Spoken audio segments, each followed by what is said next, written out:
You hosted a town hall meeting in Kent February 22nd. What were some of the issues you heard about from constituents? Well, once again, it was a pretty great town hall. We had close to 100 people, and Representative Pat Sullivan, Senator Joe Fain, and I hosted it together, which I think encourages more people to come. So that was fun.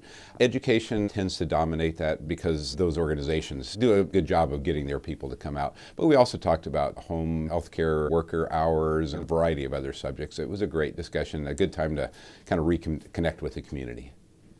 What is the status of your foster child security and green technology bills in the Senate? Well, today is a big day. Both of my bills got hearings, and they need to be voted out of those committees today, or they will be dead. And I'm very hopeful that they will be. It seemed like I had a pretty good positive response, but you never know. Just the slightest hiccup could cause a bill to die. You've been very active in breast cancer awareness. Can you tell constituents about the Gilda's Club event you attended this week? Yes, I got invited to be a champion of the Gilda's Club, and it's a great organization offering support for people who are going through cancer themselves or are relatives. They've got programs for kids who just need to be able to be around people in that environment, to have somebody to talk to. I particularly enjoyed it because, my wife's been going through breast cancer, and so we were able to share those experiences with those people and how she's been just so tough and a great example to people around her. But also at the event were a lot of people involved in cancer. For example, lobbyists from pharmaceutical companies who are working on cures.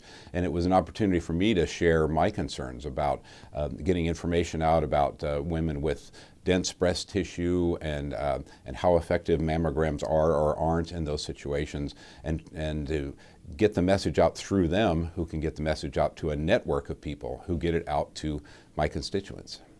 All the supplemental budgets were proposed this week. Does that mean the legislature will adjourn on time? I think so. I'm just optimistic, and I'll tell you why.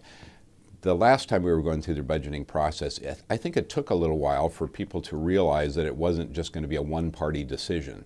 And finally, once they got the different parties talking to each other, it actually got all four corners of the legislature together. House Democrats, House Republicans, Senate Democrats, Senate Republicans. They came together, got the budget that was passed by the largest margin that we've seen, that is a greater margin than anybody can remember. And I think that's a positive sign that already, fairly early in the process, we've gotten the budget proposals together. I've heard about some agreements of understanding. So I think we're going to get out on time, and that's great for the state of Washington. As a citizen legislator, you have a full-time job. What is your job, and are you looking forward to being back full-time? Well, I'm a Boeing instructor pilot, and that is a completely different job from the legislature. My brain has to really shift gears when I go back to that job. Just yesterday, I corresponded with them to tell them when I expected to be back, so that to give them a little bit of a heads up. And as I mentioned, my wife's situation, she's going to need a surgery, and I need to coordinate that with them.